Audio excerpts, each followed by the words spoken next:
So raise your hand if you're new this year, if this is your first time here. Wow. Happy to have you. So I'm assuming all the rest of you are returning. Welcome back.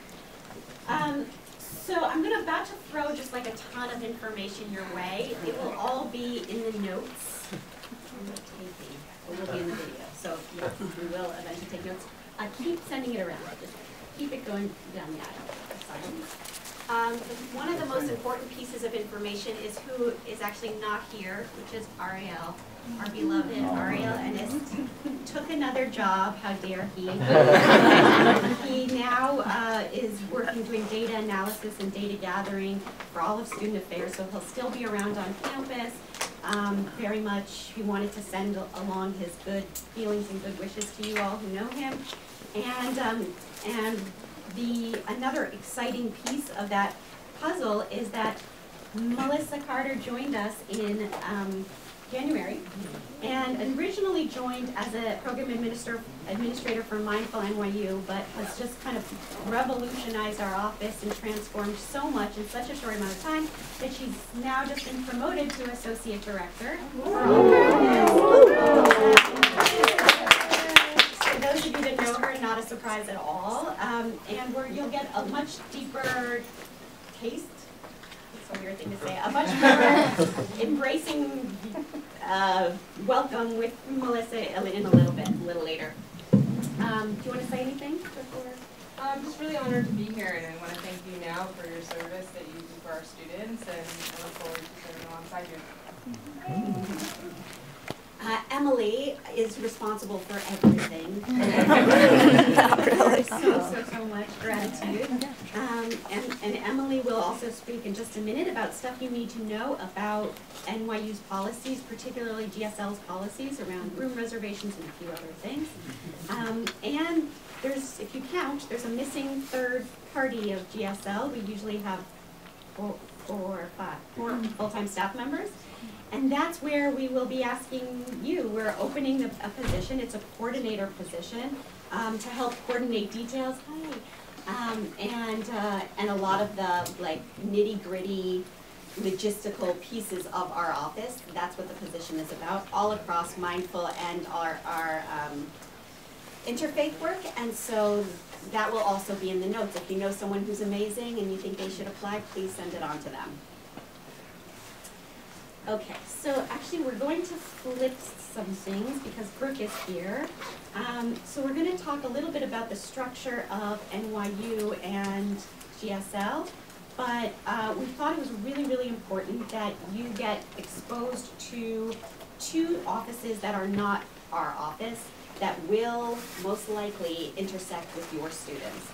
And those two offices are Wellness and the Counseling Center here on campus, and Title IX, which you'll hear about in a minute. So, holding any of your NYU questions, if you can give your attention to Brooke, who's going to just give you a little bit of overview of the Counseling Center and answer any questions. Hi everyone, my name is Brooke Hunter, and thanks for inviting me today. I love introducing wellness to all the different areas in NYU so that they know who we are and what we do. So we help students connect to mental health services on campus and throughout the city and sometimes throughout the world, depending on where they're going. Wellness is kind of that first step for a lot of students connecting to mental health resources. So we have a lot of different parts that I'll kind of try to briefly go to, and hopefully you'll kind of continue to hear more about what we do and ask questions along the way. So first is the actual kind of in-person counseling that we do. The Wellness Exchange itself is kind of like the urgent care of mental health services. So we're located in the Student Health Center, and like urgent care, students don't need appointments to come to speak to a counselor. It's drop-in hours, pretty extensive drop-in hours. Starting in the fall, we're open 6 days a week. Monday through Thursday, we're open until 9 p.m., so we try to make it as accessible as possible for students to come in as needed. Those drop-in appointments are brief. They're kind of more of what's happening in the moment to help students kind of through whatever crises they're having. That can be anything from I'm feeling stressed out about an exam, to going through a breakout, to I'm not feeling safe with myself, I'm having scary thoughts, I'm feeling suicidal, I'm just feeling really depressed. So we kind of see it all, and it really varies what we see. And depending on what we're working on with the student, we make a plan with them from there. If it's going to be kind of more urgent type of services that they need, we help them connect to that kind of crisis care at the hospital, or just kind of a sooner appointment on campus. For some students, it's okay, they're perfect for short-term counseling, which is part of what the counseling services do. I'll get a little more into that. Or they might want to kind of delve into something that's been there for a really long time that might take more work, and then we'll help them connect with whatever insurance they have to someone off campus that will be appropriate for them. For a lot of students, it's their first time talking about these issues, so we really kind of try to normalize it, make sure that they're taking care of their mental health the way they would with their physical health. In addition to the drop-in, we also have a 24/7 hotline that students can call. And I hope that you've been kind of seeing the number throughout NYU. That's the Wellness Exchange hotline. A lot more about it. It'll be on the back of your IDs. Yes, it's on the back of your student IDs, which we also, or your employee IDs, which we also tell students too, that it's kind of like always on them. That is, as I said, like 24 hours, a counselor is answering the phone. So a lot of times, they're not going with a crisis isn't going to necessarily happen like during the day, but students can call overnight, talk to a counselor. Again, depending on what their level of need is, getting them appropriate care at that time. Sometimes it's just they need to talk to someone, they need to talk something through, and other times it's they need to connect to a higher level of care, and we help them with that. We also help students connect to groups. We have a whole lot of groups that were for either procrastination or depression symptoms. We have groups that are for survivors, which is more kind of like Title IX, survivors of sexual assault, or child abuse.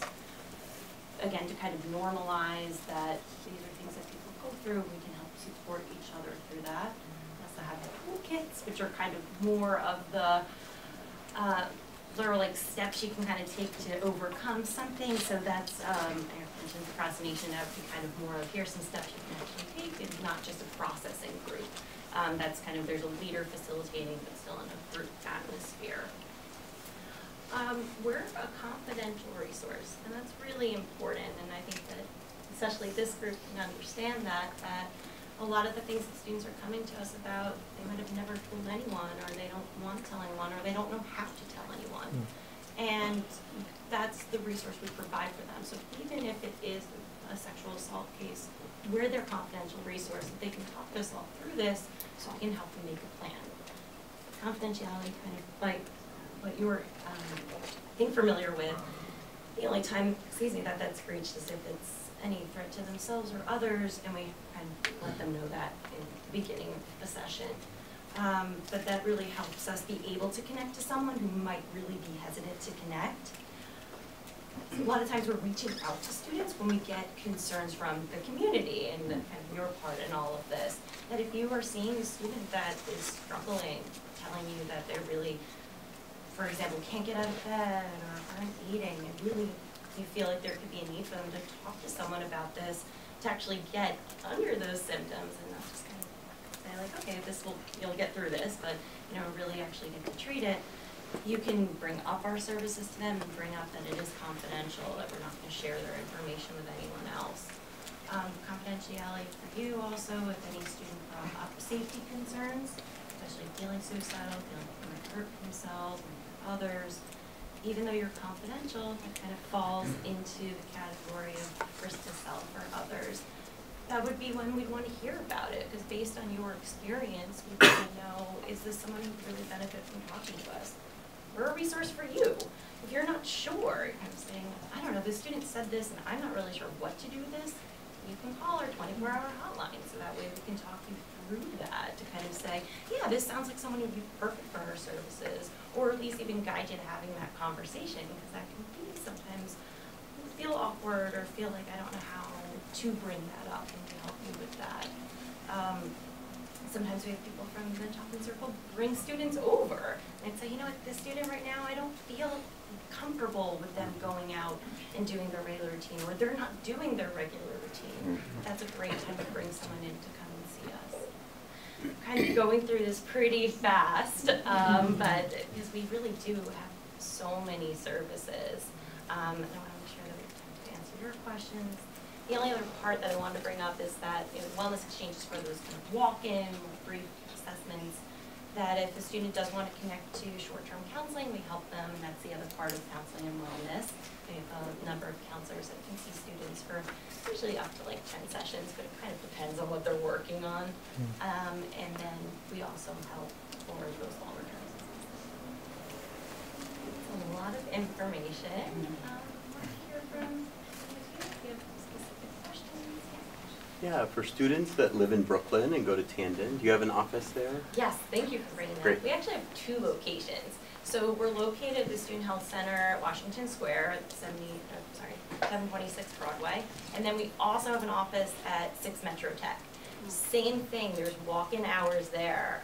It started about almost 2 years ago, having the walk-in in Brooklyn. And then they also have counselors in Brooklyn too. So if it is a student who wants to do the short-term counseling, coming over to Manhattan can be tough, they can do that at 6 Metro Tech. Great. I didn't bring up, but also if students are interested in psychiatric services, we also have that on campus, or can help them connect off campus. We actually dedicate some of our hours of the wellness exchange for walk-in medication hours. So if students just want a consultation or questions about it, or need refills, that's kind of a good time for them to come in as well. Are all the counseling services free for students? Another great question. Yes. So counseling on campus is completely covered as being a student, and anyone who's eligible as a MDU student, matriculated student, it's completely free for counseling. The only thing that goes through insurance is their psychiatric services. So if a student would benefit from ongoing psychiatric care but doesn't have the student health insurance, that's the one I might take, we would help them connect to someone who takes their insurance. But completely free, and it's another thing that we like to tell students, take advantage of this now. You're not going to be with the student health insurance. The co-pays for in the city, like to see someone out, like just out of the school, are really low. I mean, they don't pay more than like $30 to $40 a session. So again, kind of highlighting this is the time to really enter into counseling and therapy because it is accessible for you.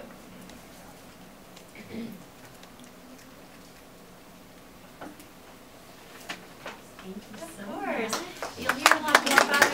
Give us a call. And just to let you know, we're doing a much deeper dive into wellness and like going through different scenarios of like, okay, if the student presents in this kind of situation or this situation in our first Chaplains circle meeting, which will be, it's the 3rd Wednesday of every month, so you'll all get an invitation to it, and so you'll have a chance to dig a little bit deeper in. So thank you so much. Thank you. And now I am going to introduce Sam from Title IX. Is Yes. that the Office PEOC? OEO. OEO. Yes. OEO. To talk a little bit about Title IX issues. All right. Good morning. Good morning. We can do better. Good morning. Good morning. I love doing that with all my student classes. So my name's Sam Hodge. I'm a Title IX investigator. I work for the Office of Equal Opportunity. So broadly speaking, our office is kind of a catch-all for many different concerns on campus. I work specifically on Title IX issues, so sexual misconduct on campus between students and employees. We also have an equal opportunity team. They deal with discrimination, sexual harassment, and some other issues between employees. We also handle disability accommodations and a wide range of other subject matters. So our office, it's in the president's office, so that's kind of where we're generally located. But I gather all of you work with students on a regular basis, so I wanted to talk just a little bit in the brief few minutes I have about Title IX. So I think first is to understand the climate on campus. So all you have to do is open the newspaper and you see Title IX. You see sexual misconduct, whether or not it's Weinstein or Epstein or whoever else. It is every single day in the news, and it's very much on our students' consciousness. So we've seen more reports than we ever have before of people coming forward about past abuse or current abuse. And so as pastoral counselors, they may come to you, or they may come to somebody in your office, and I would say the most important thing to do is to listen and to be sympathetic, show your empathy towards them, because they've chosen you to share something that is incredibly personal and difficult to talk about. So I'll talk briefly about the difference between confidentiality and privacy. And most of you already know this, if not all of you. So chaplains, pastoral counselors, are confidential resources akin to mental health professionals or doctors. And so you, if you're working in that role, aren't required to come to my office and report to me that this student has reported sexual misconduct. But if you're an administrator, you would be a responsible employee, but you're still someone who's private, someone who's not supposed to broadcast to the world what this student has told you. And so if you're a responsible employee, not serving in that pastoral counselor chaplain role, then you would come to our office and tell us what the student disclosed. So I am a private resource, not a confidential resource. I talk to my boss, Mary, the Title IX coordinator, and the head of the Office of Equal Opportunity. She has a new title. It's something like Assistant Vice President or something like that, but Vice Dean, I don't know. Fancy. Something fancy. So, I'm not. And, so we're examples of private resources. So a little bit about what our office does if a case comes to us. The very first thing we do is do an outreach to a student. That outreach is soft. It's not invasive. We usually send an email. It's a couple of paragraphs long. It's explaining who we are, and then also providing them links and a pamphlet with all sorts of different resources available to them on campus and inviting them to speak to us. That's it. And then the ball is in the student's court. They don't have to engage with our office, and in fact, most don't. Because it is personal, they don't want to involve administrators or have an investigation on NYU's campus. They don't want all of that. They chose to share their experience because in that moment it was right for them. So let's say that the student does respond. Then we set up a meeting, we talk to them. Perhaps it involves Title IX, perhaps it doesn't. That's sort of an assessment that we make. Most of us in my office are lawyers. I'm a lawyer. You know, so. But we've all worked in this field for a long time. I was a sex crimes prosecutor at the Bronx DA's office for 7 years. So, you know, and most of the people on my team have that same sort of background. So, after the matter has been assessed and we determine it does fall under NYU's policy, we then may take more action. So open an investigation or try to resolve the issue between the students. And there's a whole host of ways that we do that depending on the allegations and once we know a little bit more about what happened. But broadly speaking, that's what our office does once a case comes to us.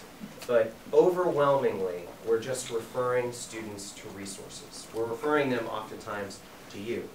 So I would say even when they do engage, I would say 70 or 80% of the time it's us contacting wellness or giving them an academic accommodation or a housing accommodation, meaning maybe they need a little bit more time to finish an exam because something just happened, or because they're finally able to talk about it, they need a little bit of time to process before they finish this test or do whatever.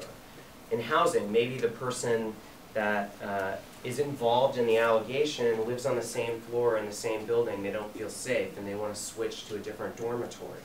We can help work through that, work with all of the different partners on campus to make sure that that student feels supported by the university.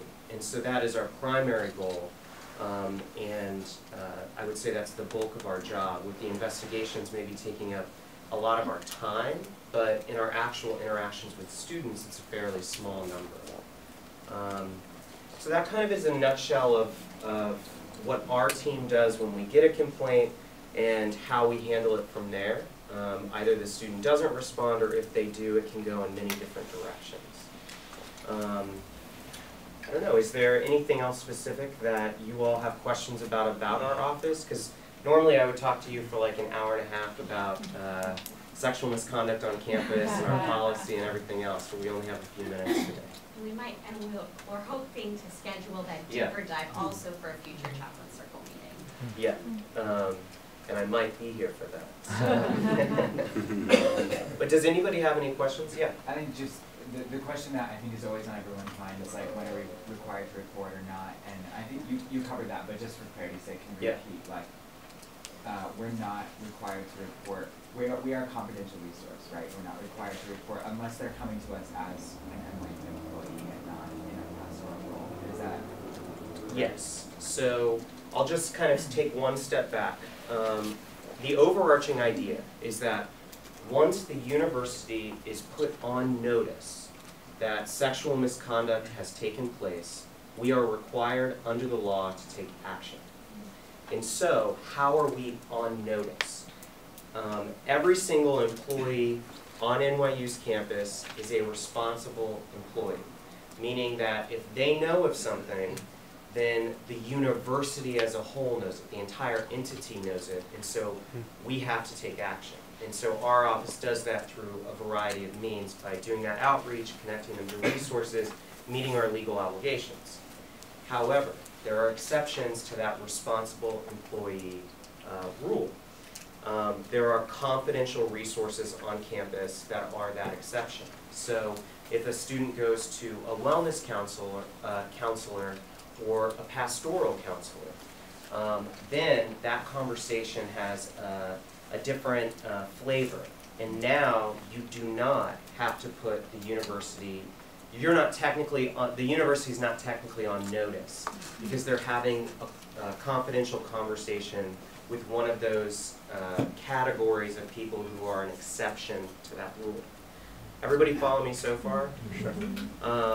So generally speaking, if someone comes to you in a role where they are seeking pastoral counseling, then that would not be a circumstance where you have to contact our office.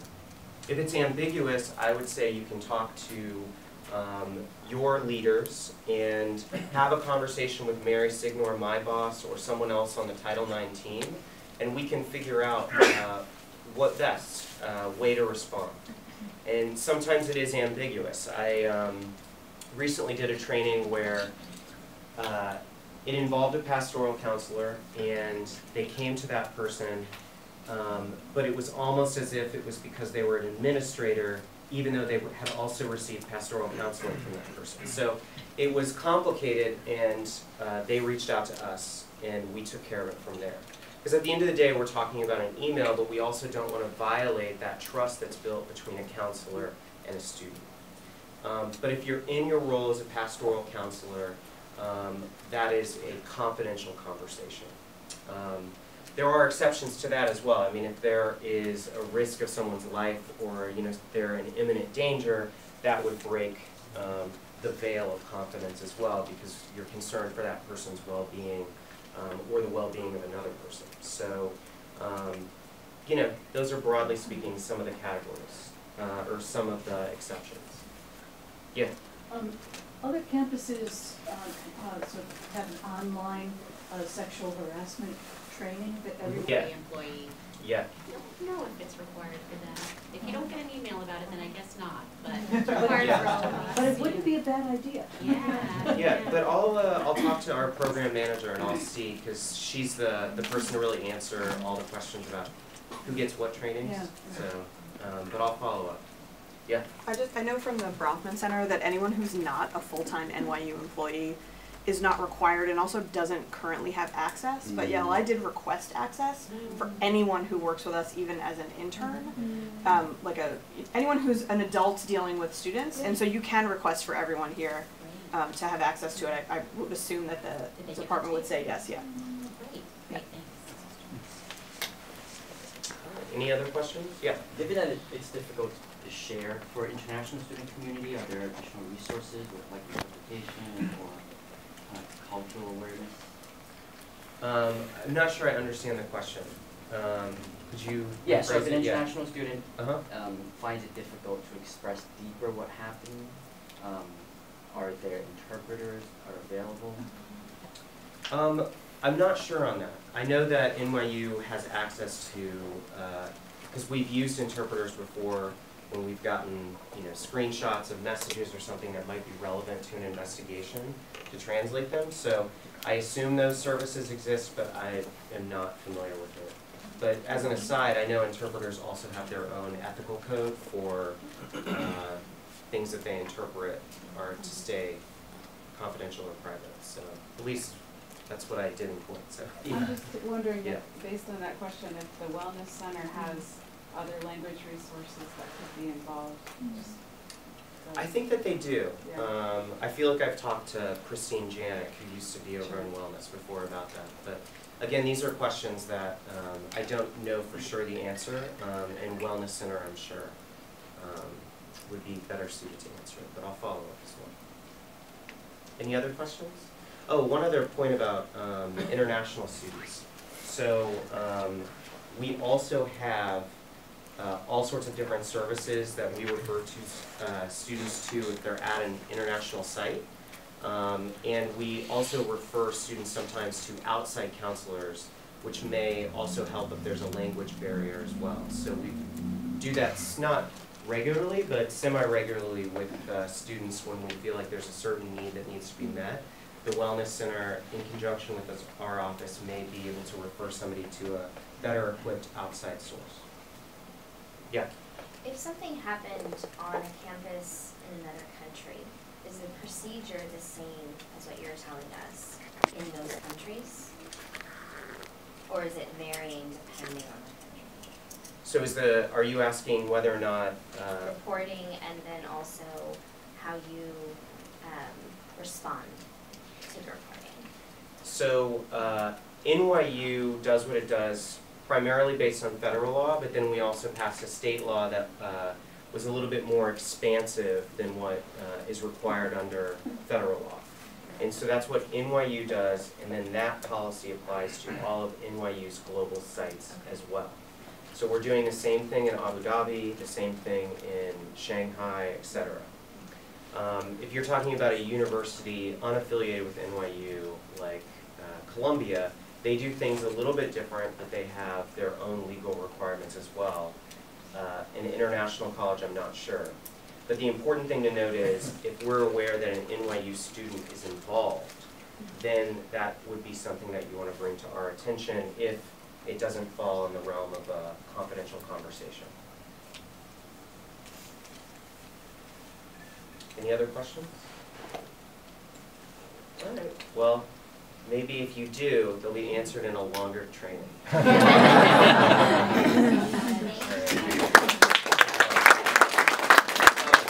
I also brought some pamphlet with a list of resources that you can hand out to students. So if you want more or want to keep some at your desk, we can make sure you all get those, okay? And we generally have a lot in our office to just, you can pick up and take with you. Yeah.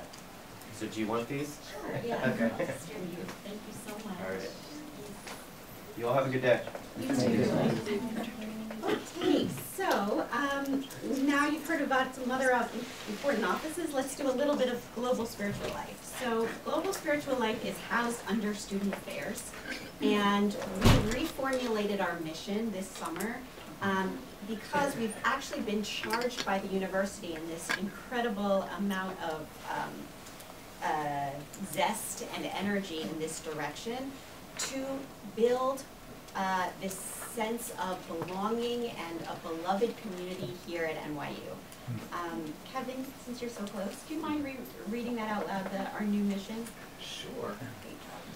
Global Spiritual Life offers trainings, tools, and experiences that cultivate belonging in order to reclaim the value of love and education and action. In order to do so, Global Spiritual Life is working with students, faculty, and administrators across NYU and the global network to build a beloved community. So the beloved community phrase comes from a lot, most popularly from Dr. Martin Luther King's work. And a lot of the concepts within it are about this move to justice and to transformation in the world, with the understanding that every single person in that community is sacred and of value and belongs. So it makes sense that we're at the heart of this, but it's also this tremendous opportunity because we are really getting access. Melissa and I have now trained over 500 administrators and some faculty from across the university. Just this summer this started. And so you're going to get a piece of the training, most of the training in a bit, but this is like a massive opportunity for all of us to really start to take our roles as people who build belonging on this campus and to kind of like lift it up and centralize it. And it's exciting, it's really, really exciting. So we need you. We really want it to be a real group team effort. And we're going to need more trainers, and we'd love to think together about how to fold the activities you're already doing into this broader framework of beloved community. Because I suspect that there is a lot that fits within the framework. Did you want to say anything else about beloved community? I was just going to do it. Yeah, I just would add in that this is our attempt at bringing spiritual care forward as the foundation and not the add-on, right? Not the cleanup, but as the preventative. And this is putting spiritual care at the forefront of education, and again, not as the add-on. So I think that's why you're so important to us, because you're on the ground with the students. We're only 2 people. So we can train people, but when it comes to that interdependence, that one-on-one, that like deep care, that's your charge. You're the experts in that. So we really hope that you sign on to this with us and help bring it to the students. The framework we're using, which really Mel came up with,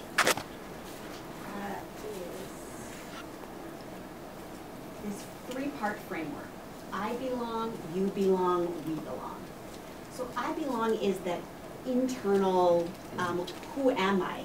What is my voice, and what matters to me, and what do I value? Because in order to really belong anywhere, you have to know that first. Otherwise, you're just kind of like trying to conform or fit in.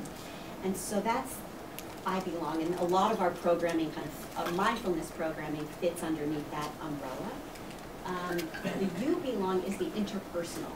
So this is where we start to get into how do we have conversations with people that we disagree with, that are different than us. It teaches tools of resilient listening, storytelling, community building, calling in rather than calling out. We'll get a lot more into that in the belonging zone training. It's a central part of You Belong. And We Belong is the structural and the social. So it's the work we do together to change the world, to make it a more just place. Now, not everybody's going to do the We Belong work together. NYU is a big place, a lot of divergent opinions, so that's okay. But it's a central part of what we, Spiritual Life, really believe is central to this idea of beloved community, just like Dr. King thought it was central to beloved community. So that's the theory, the concept, what we're building towards. The practical, religious and spiritual life, that's you all and your centers. So the centers on campus, the formal centers we have are the Catholic Center, the Bronfman Center for Jewish Student Life, the Islamic Center, and our brand new Hindu Student Center. And then there's the Protestant Life Affiliate Network, which isn't quite a center, but an umbrella. And that's, those are our centers. And then Chaplains, even diversify that even more, that's you all. We have bios for you up here. Take a look when you have time and make sure it's something you like. It has your email. Make sure it's the email you want. And let us know if not. There's faith-based clubs. We do these faith zone trainings, which are designed to build religious literacy. We need trainers for that always, so you'll probably hear more about that from us. We have a minor in multi-faith and spiritual leadership, a summer education program for chaplains like yourself, Queering Faith is a program we've had on and off over the last couple of years, but this year is going to come with a lot more renewed energy.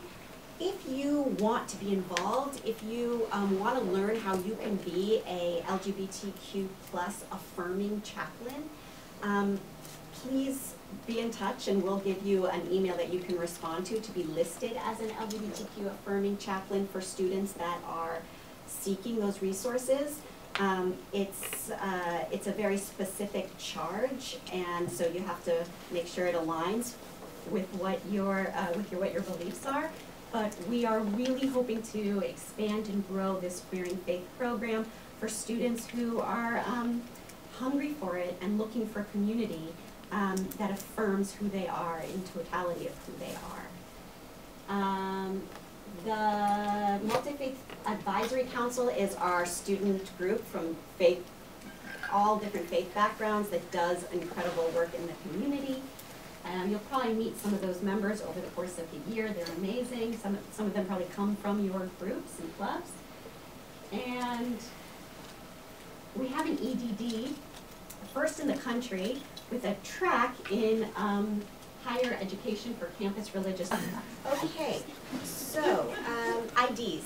Those of you that have old IDs, they probably don't work at this point, or they won't shortly. If you need a new ID, give me till the end of the day. I have to still learn the system, so as soon as we're done here, I'm going to go try and enter in everybody's information. Actually, give me till tomorrow. But you will get IDs, they will work, and they work for a year until you have to reapply again. Signing in procedures. Nobody, not us, not you, is allowed to have people just come into the building and meet with students without you directly signing them in. So that's important. That's why we have IDs in the first place, because we can't just have random people from the street saying like, oh, Yael told me I'm allowed to come up here and meet with students. Not allowed, not okay. Same thing about room reservations. If you're reserving a room, it has to be you there. It can't be for some random people unless it's students are reserving the room and then the students have to be there. Kimmel rooms. So some of you can have access through your student clubs to reserve rooms in Kimmel. That's totally cool. Do that. Kimmel One Stop, that's your friend. You cannot reserve a room in Kimmel if you're not part of a student club or as a chaplain. It has to go through us. So Emily will talk about our room reservations in a minute, but that's Kimmel. Please respond to our emails. You're busy, but it's often stuff we really need information. Please respond. Lockers, Emily will talk about. Meeting spaces, Emily will talk about. Chaplain Circle meetings are once a month, the third Wednesday morning of every month from 9 to 11. I know that's a challenge for people who work, and so I'm sorry if you cannot make them, but if you can make them and you can clear the schedule, we do really interesting stuff, I think, and it's only going to be more interesting. There's professional development opportunities. There's stuff about deeper dives into working with students and how you can do that the best way. And if you have ideas about stuff you want to see at a Chaplain Circle meeting, that will also, we really are open to your ideas as well. New School is looking for chaplains. They're creating a new Chaplain Circle program, and so that will also be in the notes. Yeah, exciting. They're very open. They really want it to have a diversity of faiths and traditions. So, so you can directly respond to her once you open the notes from today. Queering Faith, I mentioned. There's a common read this year across all of NYU, which is the first time they've done this in like 10 years. It's a book called Educated. Has anybody read it? A few people. It's really compelling. It's a really interesting book.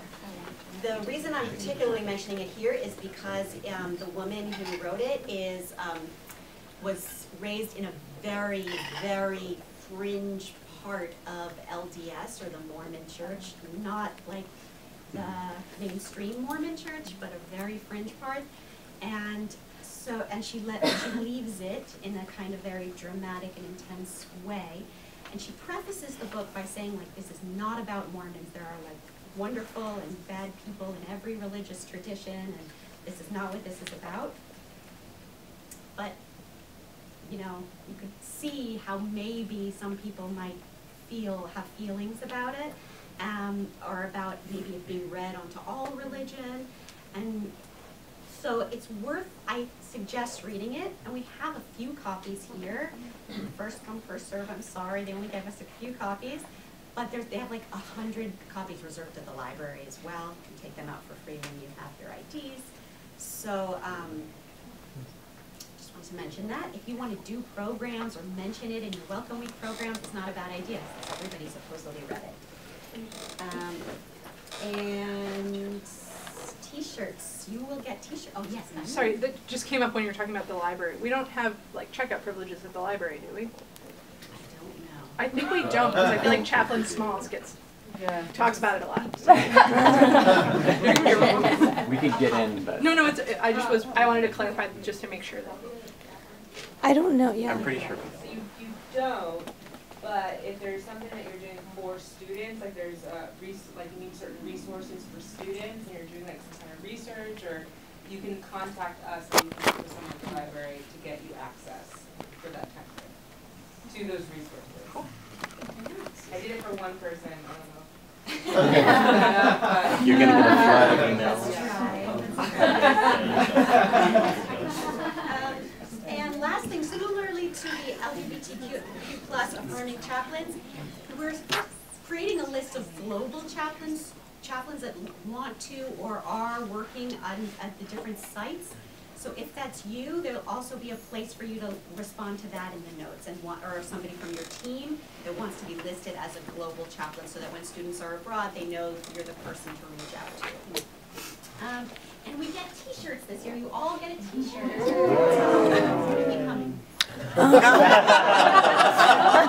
Oh, that is a great question. They're supposed to be delivered either tomorrow or the next day. So let's hope that happens. Come to the office, grab it after tomorrow or the next day, and they're nice. Are they the beloved community ones? Yeah, they say the framework, I belong, you belong, we belong. Yeah. Wear them with pride. Sure. Hello, everyone. Nice to see all of you again who I know. Welcome, new chaplains. My name's Emily. I'm the office manager here, and I'm your go-to for the most important thing, room bookings. So we have. So I'll talk about that first. So as Elle had mentioned, student groups or like students, they get Kimmel one-stop accounts, and they're allowed to book rooms. So if you can book your room through a student, that's always the best way to go. They have to it's for them, so I don't think they can book if they're not going to be attending that meeting. But because they're students, they can book space anywhere in Kimmel, and it's free, and they have access to that. If you're doing your room bookings through me, I only have access to our 4th floor rooms. So that includes this room, 461, which we'll be heading into in a bit, 465, which is a small room, also kind of on this floor, on the left side, and our conference room, which is 484. I will be sending you all out an email today with the official "it's time to book rooms" email. So everyone has it at the same time. It's first come, first served, and our policy is that first, everyone is only allowed to book 1 weekly room reservation, and that is mainly because we are extremely limited on space. And then once I sort through all of those requests, if there's still space available, you might be able to book a second one, but it's unlikely, but once in a while that can happen. And then throughout the year, people often have needs for one-off reservations, hey, I need a room on Thursday at 2 p.m. I'm happy to accommodate those if we have availability. Due to kind of the nature of all that's going on right now, I will need 48 hours to respond to those emails because it's otherwise what else on that? Do not, please do not go to Kimmel and ask them to book a room for you. The people who work at Kimmel on the 6th floor, they often don't know our policy. They'll book it under our name. They might book you in a different room in Kimmel, and then we get charged for it. And that just complicates things, the mess. You would have to pay for that. We don't want you to do that. So please just only through Kimmel One Stop via a student. Chaplains are not allowed to have Kimmel One Stop accounts, or through me. Is that clear? Okay. So in addition, we have kitchen lockers in our kitchen. Those need to be, so anyone who had a kitchen locker last year, you're going to have to like kind of reapply to snag it back. Because, like similarly with rooms, we want to be sure that everything's open to everyone, including new chaplains. So there are, I think there's like 16 lockers around, depending on, they're all working, in the kitchen. It's one of those like Digilock key codes, so you can make your own code and like open it and close it however you need to. And so that will be in the same email as the room reservation email. And then we also have our very large storage locker area.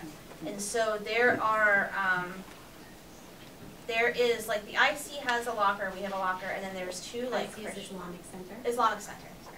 And then there's two lockers that, Protestant, I guess, just Protestant, they're Christian groups. So if you are a part of a group that has space in that larger storage locker, please be sure every single thing of yours is kept in the individual locker. We can't keep anything in like the common space of the locker area. And when you walk into that, you'll know what that means. It's just like an open space. And we'll be throwing things out at the end of every week, things that are kept there, because we can't be liable for it, and also just it gets messy really quickly. And to that point also, unfortunately, we cannot have you guys keep anything in our office. So please don't bring, like, if you have like books or any sort of thing, like a plastic bin, don't keep it in the back of our office. Don't keep it in the back office. And 496, don't keep it in there. Just, like our office is not a storage area. Don't keep it in the kitchen either. What else? The meeting rooms? Meeting. Oh, so we also have, thank you, I totally forgot about that. We have another meeting room, it's I think 366. Yes. And we have 283 also. They're like very, very things. We are asking, just as we have in all the past years, for 5 hours of your service time to our office over the course of the whole year. And we send many, many things you can sign up for, from tabling to helping to swipe in at an event, and coming, sometimes we even give you hours just to come to an event. We want bodies there. So just be on the watch for that. There are people who are not in this room because they did not complete the hours, so we are really serious about it. It's just something we really need from you, and it's also some way that we build community together. I just wanted to add a note on that. Usually at the end, I'll just come back up. at the end of each year that's when we're kind of inundated with requests of like, oh, I didn't get to, are there any events at the end of the year, last minute? Our events are throughout the year, so often we don't have like a ton of events at the end of the year. So try, like when you have those opportunities, take them, because like that, like to Yael's point, like we had to unfortunately not invite some chaplains back because they couldn't get their hours. But please don't try to like bank on, oh, I'll do everything in like May, because we might not have it available. Keep that in mind. I think that's it. Oh, and please just be mindful or not to just stand by Emily's desk, asking her things and waiting there until she does them. 48 hours. That's the thing. We've all done it. Yeah, it's most of the time. Amazing. Yeah. Give her a little bit of space. Any questions? Anything else? Are all the terms and the expectations and the joys of this all clear? Okay, great. All right, so we are going to now, we have the honor of giving you a taste of this belonging zone, and through that, hopefully having us get to know and deepen our relationship with each other as we start the year. So you have a minute to go to the bathroom or get a